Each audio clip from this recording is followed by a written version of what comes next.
Hey there. Welcome to the Pine Island Experience podcast. I'm Joanna Anderson with my husband, Trygve. Each of our episodes will be conversations with fellow Pine Islanders. The goal of our podcast is to share with you our experiences, what we have found to be fun, and what makes the Pine Island Experience so unique.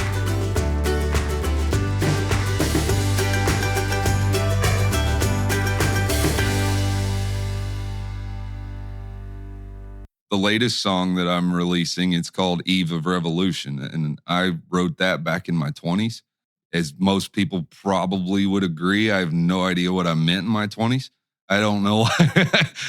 It's as much an inner dialogue as it is, but it's one of those where I would more say, interpret it how you want to interpret it, because there is no physical event that took place. There's nothing that, I can point back to. It's just more of a speak up. Don't ignore what's happening. Speak up, say your piece, get involved with the community, get involved with the local. It's don't bite your tongue, because one of the lines in it is silence gets what it's owed. From Grammy submissions to a current Josie Award nomination for Americana Song of the Year, Madison's journey is all about bold moves and fearless creativity. Madison doesn't just write songs, he creates messages that resonate. Just released, Eve of Revolution is more than music. It's a reminder that our voices matter and silence only gives power away. And now, here's Madison Morris. Madison Morris is here with us today. Singer, guitarist, songwriter. We're very happy you're here today. Oh, thanks for having me. Of course. Wonderful to be here. We're going to start in the beginning, where you're from and what you were doing growing up. And then talk about how you got into songwriting, and then how you came to Southwest Florida.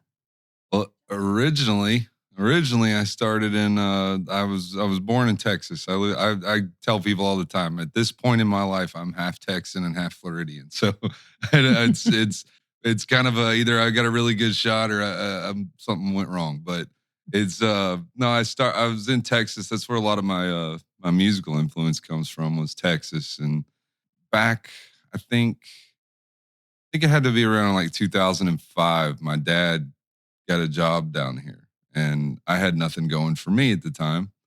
And he's like, "Hey, do you want to move to? Do you want to go with us to Fort Myers?" He said Fort Myers, so I go type it in on whatever Google was available then. I see the images, I see the white sand, the blue water, and I'm like, yeah, I'll go with you. Like that, it was East Texas. It was landlocked.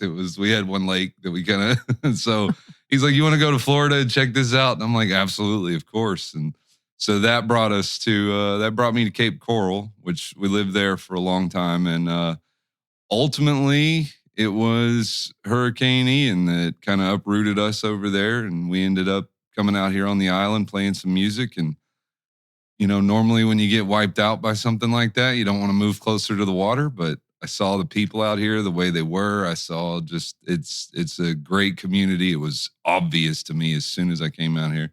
So that brought me out here, and I got I guess I've kind of been taken in because of the music, and it's just been a wonderful last few years. I mean, it's, coupled with the storm and everything, and watching the island kind of rebuild and come back together and figure out where they're going. It's been So you came to the island after Ian. Yes. And a lot of people did that, not a lot, but people left after Ian. Yeah. That's kind of like, I think that speaks to, what this island was for us after the storm. Cause it was like, we saw, well, to be honest, we tried to buy a house out here back in the mid 2000s. Cause I came from Texas. It was a rural place and a lot of agriculture and things like that. And this, of course, it felt like home, the Bokeelia side. And then you see St. James down here, and it's just, it's a lot of agriculture and a lot of rural community feel to it. So a lot of pickup trucks. Yeah. Yeah. You kind of mentioned about the music out here. What was it? Just the availability of venues, or the other artists, or what kind of attracted you in that sense? I think, not getting too deep into it, but it was, there was, when we came out here after the storm, and there was various fundraisers, various charity events, various things being just community, just left and right, trying to get everybody back on their feet. And I noticed that music was a part of that. It was a necessity. It wasn't just like, oh, we'll put that off until afterwards. It was like, no, we've got to get some normalcy back out here. And part of the culture out here is music. And then even beyond that, in Southwest Florida, I tell people this a lot because a lot of people want to come up, talk to musicians, and they're like, oh, you're better, or he's better than this, or they'll compete. They do this comparison. And I'm like, you guys are spoiled in Southwest Florida. There's so many good musicians here. But out here specifically on the island, it was that, music is a necessity out here. It is a way of life. It is part of the culture. It's a very important part. What would you say is your original influences or got you started in music? That's always a big question. I have so many. It always goes back to the guitar guys, the Jimi Hendrixes, the Stevie Ray Vaughan, Steve Stevens from Billy Idol. Those guys got me started. I started with guitar. Guitar is my main love. It's the singing came later on, but the guitar was what got me started down the musical path. And eventually, I mean, it's funny too because I started off electric guitar. I had the big amp. I had all that. I was actually into metal when I first started, and then I found my way to an acoustic guitar and I started playing it and realized you could, it's a lot more versatile. Metal takes this big production. It takes a lot of equipment. It's acoustic guitar. I think, who was it? Maybe John Mayer recently was saying that an acoustic guitar is at home on a stage anywhere in this world. That led me down the acoustic route. Still play electric with the band and all that, but original influences it's pretty normal. It's Jimi Hendrix, Stevie Ray Vaughan. It's all those guys that are just wailing on the thing and having a great time. So you're probably a little young. I don't suppose Buddy Holly had much being a fellow Texan. Not really, but I mean, it's not on guitar, but always with, his music. I mean, his voice is obviously one that's lasted through time and everything. And then there was a Texas songwriter that was a big influence of mine. His name was Pat Green. And he had a song, and it was about all the Texas musicians that, passed away. It was like Stevie Ray and Buddy Holly were riding on the wind and all that. So, I mean, I got, you hear those influences. You don't often think Texas, but there's a lot of music that came out of Texas just the same way. There's a lot of music that came out of Florida. When did you first get a guitar? Do you remember your age? Well, I think the first one I got, I was probably like 12 or so. It was one of those like it's just unplayable. It was completely unplayable, but it looked like a Fender Stratocaster. It wasn't a Stratocaster. I had no amplifier, so I was plugging it into like a Mitsubishi sound system or something. Never could get the full punch out of it. But my first real guitar was my cousin let me borrow his Dobro. And it had a resonator cone and all that in it. And I ended up taking lessons, and I really that was whenever I started to get serious with the guitar. Have you expanded to other instruments, or is guitar the love and that's what you play? I've tried that. I have tried to play the violin, and I have tried to play the saxophone. And I will tell you, I almost lost my home both times. Wow. I almost got kicked out.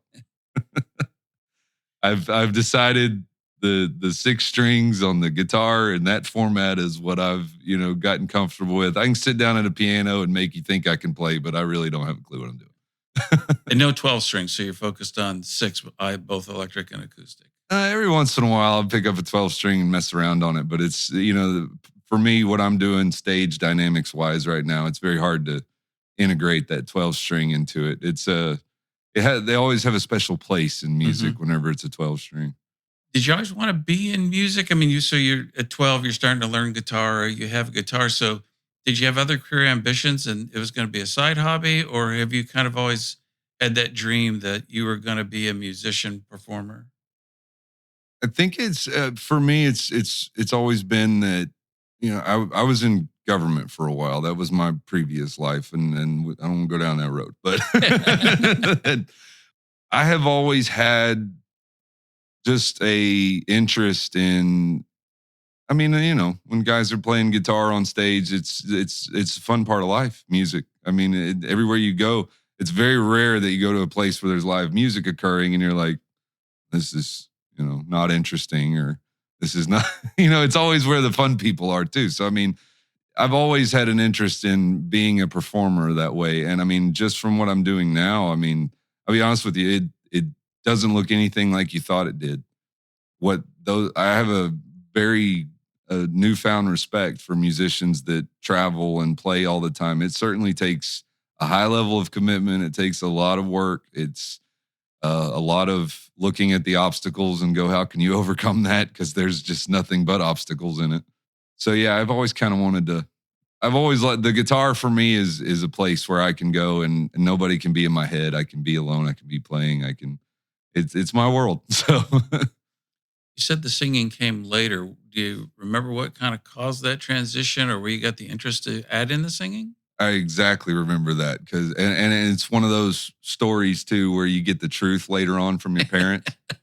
And it was basically that I started singing, and it's remarkable to me now that the voice that got me started in wanting to sing was Elton John, and it was because it was Candle in the Wind whenever Princess Diana passed, and I remember seeing the power of that, and also thinking it was remarkable that was one of his good friends, and he was able to perform under that kind of.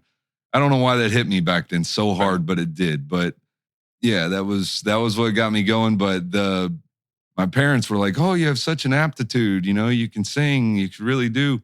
And so they got me voice lessons. They hired an instructor who was a opera singer, and he kind of formally but informally trained me classically. There was a point in time where I could do opera. I'd hurt myself now trying to do it, but there was a point in time where my voice was trained for that.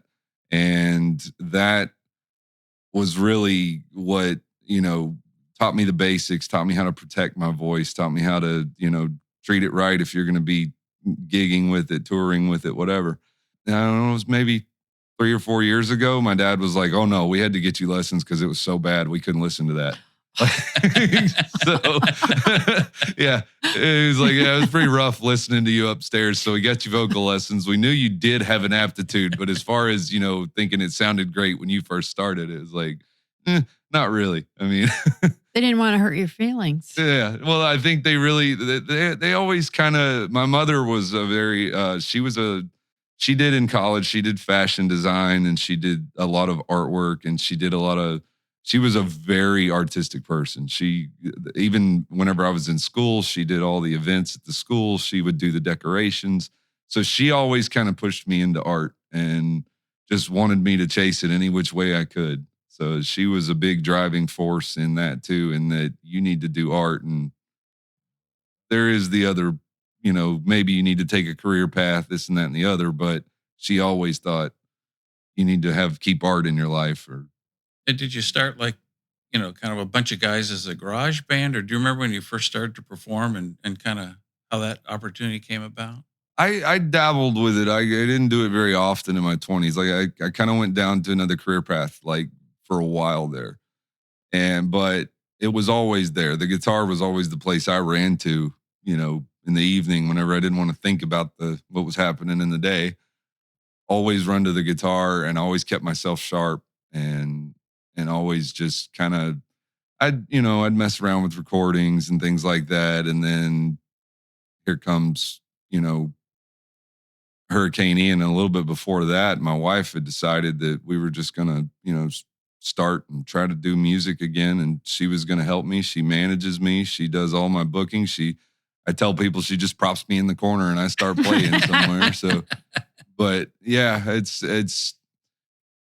there was a few instances where I played with guys in bands, but more so I kind of used my vocal training for public speaking and things like that, because I was always kind of good at that. Well, let's talk about your music. I know you co-wrote one with, or maybe more, with Melissa. Mm-hmm. That really was a popular song.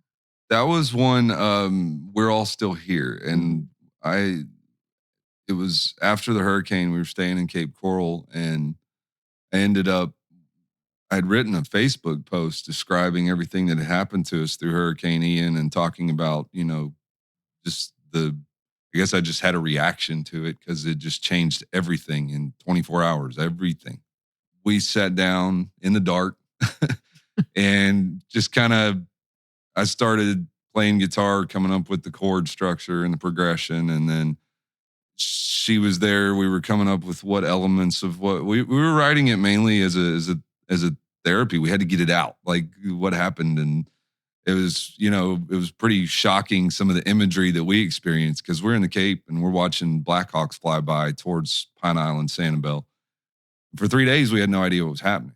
We had no idea. I just know when you see Blackhawks, it's never a good thing. Right. So like we're, sitting there, we wanted to write a song, and we didn't really have anything to do that night. And we're, just trying to cope with everything that's going on. And the feeling that I think we had was, well, we're still here. So we can still do something about it. Like, and I know a lot of people lost their life in it. And I mean, that's been the interesting thing with this song, is it takes on a different tone where I play it. If I play it inland, if I play it over on the other coast, it doesn't mean the same thing it does right down here in St. James. Like there's a lot more gravity to it whenever you play it in places affected by it. But that song, she somehow found her way to I don't remember what his title was, but we've worked on that one. That one got submitted for a Grammy, and it made the ballot. Didn't get the nomination, but it made the ballot.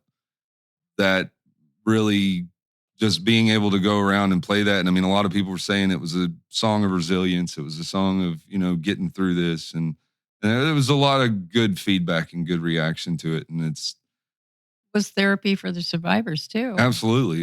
There was people coming up, and I mean, that was one of the things, and I don't mean to make light of it, but I kind of have to survive what I'm doing. But in any kind of levity that there is to it, I'd ask people how they did through the storm. And right after, whenever I started getting asked to play different places, and I stopped asking real quick, because there was a lot of, it's amazing what the people around here went through, and it's amazing to see it coming back. And it's just, all in all, as hard as it was, right, it's been a powerful experience to see, because people come up and tell me a lot of stuff that they went through and how they're still experiencing it. And I mean, I've been friends with people out here that, I mean, just now got back into their house. So, I mean, surely that experience of going through the hurricane, being out on this island, it's this little span of years in my life. I'll never forget it. And I mean, I've had so many people that were affected by that storm that, and the ones after that too. And there's just this beat of, what do you need, now? Like, everybody kind of looks whenever something's about to happen or it's happening, like, it's, what do we need? What do we got to do? Let's do it. Yeah. And so it's been great to see, a lot of the coping and the rebuilding and even the identity being rebuilt out here. There's always kind of been a controversy, I think, with people that are super into music. So obviously it's a very personal song for you and what you went through and your family and everything that you experienced, as well as the other victims or people in the end. But songs can have multiple interpretations. So a lot of times too, they'll come to an artist and say, like, why did you write that? Well, some of them will say, well, I went through a personal tragedy, or I went through a family issue, and that was. The other ones are like, you can read it, any way you want to. If you're enjoying the music, that's okay. Like, you don't need to know what inspired me to. And there's no right or wrong answer. Obviously, that one's very personal. But do you fall one way or the other? Do you want people to understand, like, what was the impetus to your song? Or is it just great to know that something you created is being enjoyed? I think a song, and this probably speaks to a lot of my influences and a lot of my musical upbringing, is a song's a place to run to. So another song I have is Angel from Hell. And that's about, and I used to ride motorcycles, and I used to ride a motorcycle back and forth to school over in the Cape. And being around the motorcycle community, you hear every time somebody goes down. And that one was like, I wrote that as more of a place for, if you've lost somebody on a motorcycle, that's a story. So as a song being a place to go to, maybe it just lets you know you're not alone. Mm-hmm. It lets you, like, there's so many songs in I mean, I can't even think any of it at the top of my head, but that have let me, hey, I felt that too. I'm not alone. So it gives you and usually a song resolves into a path out of the grief or the sorrow or it tells you how to handle happiness, or it highlights it, or whatever a song does. It's a place to go to. And it opens with, it sounds like a motorcycle, and you're doing that on the guitar. Yeah, on the slide guitar. That's unreal. Yeah, thank you. It was a kind of an idea. I'm like, I wonder if I could do that. And then I worked with the engineer. It was the guy out here, Howard, and we came up with a way for me to do, like, I did the slide, and he kind of was like, "Oh yeah, we can pull this off." So yeah, the slide was something I just learned not that long ago. I took it up during the pandemic. I think my wife was about to kill me, but imagine being trapped in the house with somebody learning slide. At least it wasn't amplified, right? In the other room. You didn't have power. I was in the other room with the door shut, but sometimes that might not have been enough because I like the louder amplifiers. So it always reminds me of a story where the grandparents would get back at their children, buy the grandchildren drums or something like that, just to drive send them home nuts. with a Red Bull or something. Yeah, but to your point too, I mean, the latest song that I'm releasing, it's called Eve of Revolution, and I wrote that back in my 20s. I have, as most people probably would agree, I have no idea what I meant in my 20s. I don't know. It's as much an inner dialogue as it is, but it's one of those where I would more say, interpret it how you want to interpret it, because there is no physical event that took place. There's nothing that, I can point back to. It's just more of a speak up, don't ignore what's happening. Speak up, say your piece, get involved with the community, get involved with the local. It's don't bite your tongue, because one of the lines in it is silence gets what it's owed. And so interpret that however you want, but it's that kind of thing. But you were in your 20s when you thought that? I think so. Usually Yeah. that's not a 20 thought. Yeah, no, I think my 20s were, it was actually one of the things that made me leave working in government and everything, is I was sitting there in a suit and I saw this boat go by, people my age, and they were in bikinis and board shorts. And I'm like, I did something wrong. I messed up along the way somewhere. What about the Jug Creek series that you were just in? It was inviting people to play songs about the people on Pine Island and talk to Pine Islanders. Yeah, I think that was actually whenever I started playing out at Jug Creek. And that's, the venue has such a unique vibe to it. I mean, well, every venue out here does, but that one was, and that was one too that they're very encouraging of originals and very encouraging of, different kinds of different genres of music. And so, I mean, I really appreciate that, to see a place that, they have reggae on Sundays and they have blues guys come out with the gas can guitars, Frank Bang, and they're very accommodating of different genres, and I really appreciate that. So where all can people listen to your music? I'll listen to it, the original stuff. I have, I still go with the old MadisonMorrisMusic.com. It's, the websites are still the most conveniently laid out thing, because everybody's scrolling and flipping through all the social media, and so much of it can get lost now in that, and so much people's work and advertisements get lost in just the scrolling. So, I mean, I try to keep my website has my original music on it for download. It also has, if you go to the upcoming events tab, it has my schedule out until I think maybe November of next year, or September or something like that. So it's got all the venues and that I play at. It's got the time and the date. And do you use any streaming services? Are any of your material uploaded there? Yeah, they all of my music is it's you can find it basically anywhere you download it. You can search Google for it, it'll pop up. It'll be on Amazon, it'll be on Apple Music, it'll be on Spotify, I think even SoundCloud, and there's some other little stores that also carry it too. Obviously, you got a busy schedule here. Are there, I assume you have songs in the work, like future plans, not that you're going to disclose lyrics or melodies, right here today, but is that just a constant ongoing process, or is it more like I need to sit down and write something, or does something come to you and you begin to work on it?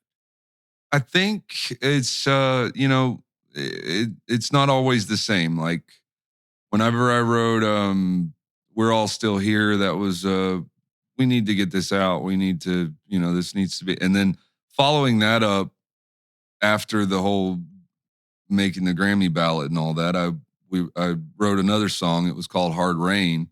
and it's actually currently nominated for a Josie Award for Americana Song of the Year. I get to go to the Grand Ole Opry in November for the first time in my life. I'm excited about that. Congratulations. Yeah, thank you. So I'm excited. I got I think quite a few Islanders heading up there with me. We'll see how that goes. That ought to be fun.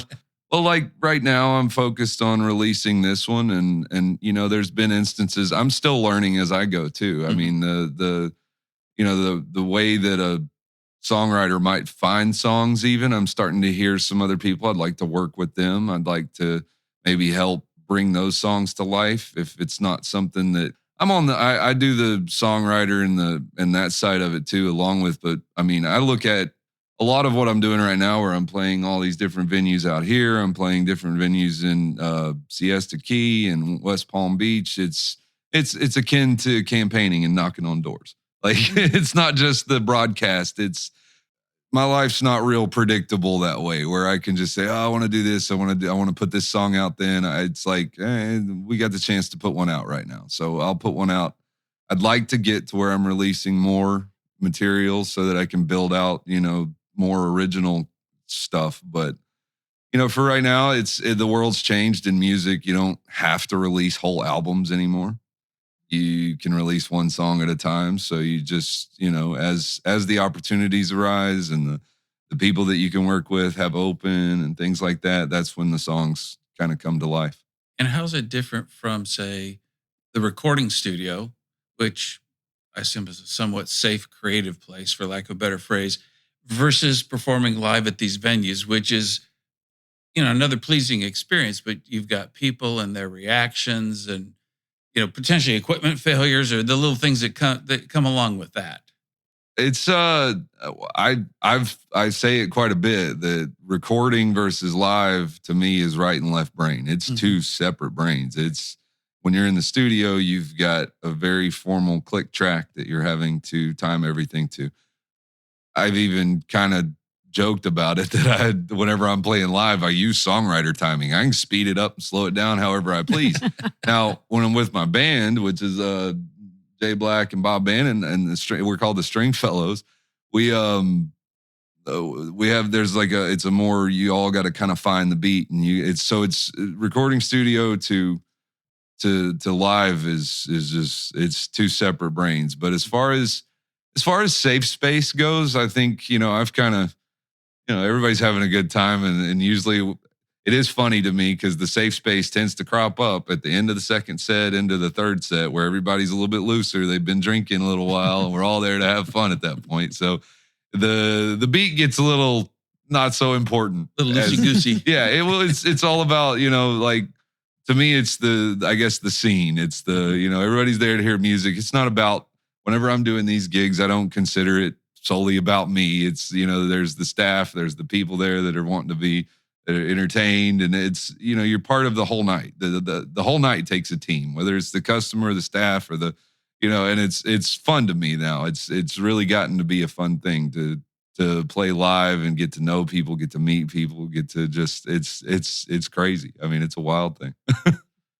You find the difference too between, say, multiple takes and maybe being a little bit more self-critical of, is it meeting your vision, versus the live, where, to your point, is you want to speed it up, you want to slow it down. Maybe you have a set list, but because of the audience, you change it around. So there you got a little bit more freedom. Is it maybe a little less structured, I guess? And how do you thrive in both of those?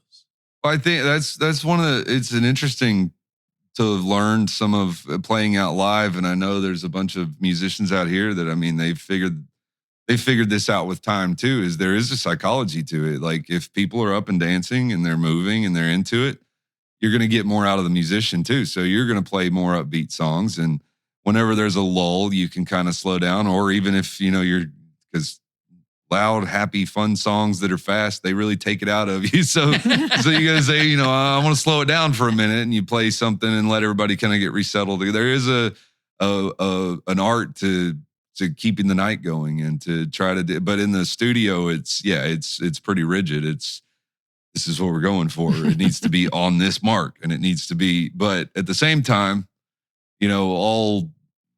I think a lot of recording comes from, like, you can mess something up in a studio and it can be integrated into the final thing. Is like, that was pretty cool. So, I mean, there is an abstract to all of it to me. But at the end of the day, the live stuff is all about, if there's a big crowd and they're into it, they're going to get more out of me because I'm obviously feeding off of that. And that's just I think most musicians are that way. When you get a crowd that's really into it, you're going to pull the best of what you do out of yourself. So when'd you say the new song comes out? I think it's around the next Friday or something. I don't know what date that is, but there's maybe close to the 30th or something like that. It'll be around that time. No, on top of that, I'd really like to thank you guys for having me and thank you guys for doing something like this. This is really cool. This is the stuff I love about this island is there's art for the sake of art. There's people doing podcasts. There's people doing, it's such an enjoyable thing to be out here with this. Thank you. This is fun. It is fun. It's great to just drive down Stringfellow and go do an interview. It's so great that you're covering, local artists and everything. I really cheer people on that are doing that because it's such a great thing. Thank you. And thanks for coming. This was very insightful. Absolutely. Thank you. We hope you enjoyed our Pine Island Experience podcast. If you have any ideas for us, people to interview, or any comments, please feel free to email them to us at pineislandexperience@gmail.com. That's pineislandexperience, all one word, @gmail.com. Don't forget to like us, and you may subscribe to this podcast using all the major catchers like Apple iTunes, Google Podcasts, and Spotify. Thanks again for listening, and remember, island life is a constant vacation. We'll see you on the next podcast.